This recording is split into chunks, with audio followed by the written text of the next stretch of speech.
Jameela madam ஒரு ஒரு ஒரு காரணங்களை பட்டியலிட்டாருல்ல மதிவாணன், அது சரியானதாக இருக்குன்னு உங்களுக்கு தோணுதா? இல்ல அவர்கிட்ட திமுக சகோதரர்கிட்ட சில கேள்விகள் கேட்கணும். நான் கேட்டு முடிச்சதுக்கு அப்புறம் அவர்கிட்ட பதில் கேளுங்க. ஏன்னா எனக்கு என்ன ஒரு கனெக்ஷனே இல்லாம இருக்கு, இங்க வெறும் ஆடியோ மட்டும் பேசுற மாதிரி இருக்கு.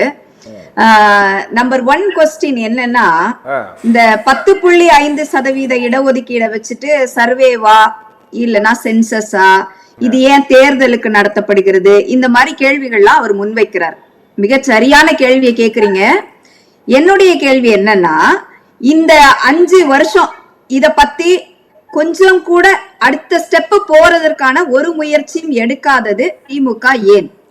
அதாவது வன்னியர்களுக்கு இட ஒதுக்கீடு கொடுக்க கூடாது அப்படிங்கிறது உங்களுடைய நிலைப்பாடா, இல்ல அப்படியே ஒரு சர்வே எடுக்கப்பட்டிருந்தா 10.5% இடஒதுக்கீடு இவர்களுக்கு அவசியம் இல்லாதது அப்படின்னு ப்ரூவ் பண்ணிருக்கலாம், இல்ல அவசியமானதுன்னு ப்ரூவ் பண்ணிருக்கலாம், இல்ல நம்ம ஒரு சமூகத்தை விட்டுருவோம், மற்ற சமூகங்களை பத்தி நீங்க யோசனை பண்ணுங்க.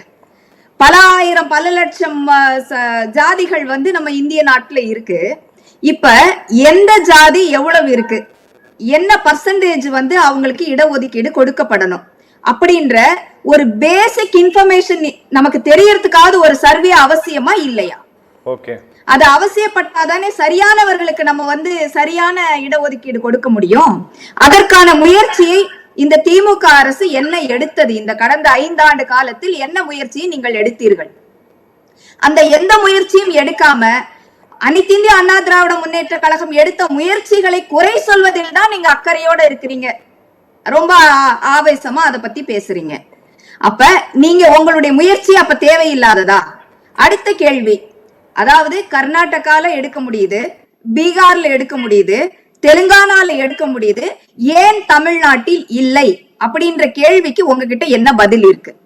இந்த 2 கேள்விகளுக்கு சரியான பதில நீங்க சொல்லணும். அடுத்தது, சமூக நீதி பத்தி பேசுறீங்க, நாங்க அதை பண்றோமா இதை பண்றோம்னு சொல்றீங்க. ரைட், உங்க சமூக நீதி தற்போது என்ன செய்து கொண்டிருக்கிறது? ஒரு குடும்பத்திற்கான ஒரு இயக்கமாக உங்கள் இயக்கம் மாறி போனதை நீங்க உணர்றீங்களா இல்லையா? இந்த சமூகத்தில் அனைவருக்கும் சமமான பங்களிப்பை கொடுக்க வேண்டுமா இல்லையா? அதுதானே சமூக நீதி. அந்த சமூக நீதி கிடைக்கணும் அப்படின்னா சரியான சாதிவாரி கணக்கெடுப்பு நம்ம கிட்ட இருக்கணுமா இருக்கக்கூடாதா? மத்திய அரசாங்கம் எடுக்கிறாங்க, எடுக்கல, டிலே ஆகுது, அதை பத்தி நம்ம பேச வேண்டாம். இந்த 5 ஆண்டு காலத்தில் இதற்கான முயற்சியை நாம் என்ன செய்தோம்? ஒவ்வொரு கட்சியும் எலெக்ஷன் டைம்ல பேசுறாங்க, ரைட், அவங்க பேசட்டும். ஆனால் உங்களுடைய முயற்சி என்ன? அப்ப இதெல்லாம் கடந்து போயிடலாமா? ஒவ்வொரு வருஷமும் இத பத்தி பேசாம 5 ஆண்டுக்கு ஒரு முறை எலெக்ஷன் டைம்ல மட்டும் பேசிட்டு போயிடலாம்னு நினைக்கிறீங்களா? சொல்லுங்க. ஓகே ஓகே, ஏதாவது சொல்லணுமா?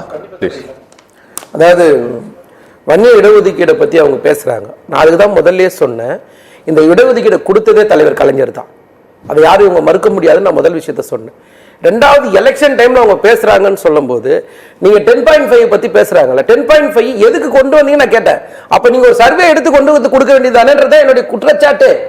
நீங்கள் அவசரமாக எலெக்ஷனுக்காக தான் கொடுத்தீங்கன்றதான் நான் சொல்கிற குற்றச்சாட்டு. அப்போ நீங்கள் உண்மையாகவே வன்னியர்களுக்கு நீங்கள் செய்யணும்னு என்ன இருந்திருந்தா, இடஒதுக்கீடு கொடுக்கணும்னு உங்களுக்கு என்ன இருந்திருந்தா நீங்க சர்வே எடுத்து கொடுத்திருப்பீங்க.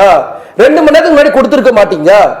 ஆனா தலைவர் கலைஞர் கொடுக்கும் போது ஏன் அதை கொஸ்டின் ரைஸ் பண்ண முடியலன்னா, அவர் சரியான சர்வே அடிப்படையில் கொடுத்தாரு. சமூக நீதியை பத்தி இவங்க பேசுறாங்கல்ல, நான் கேட்கிறேன், எம்ஜிஆர் ஒரு இடஒதுக்கீடு கொண்டு வந்தார், எதுக்கு திரும்ப பெற்றாரு?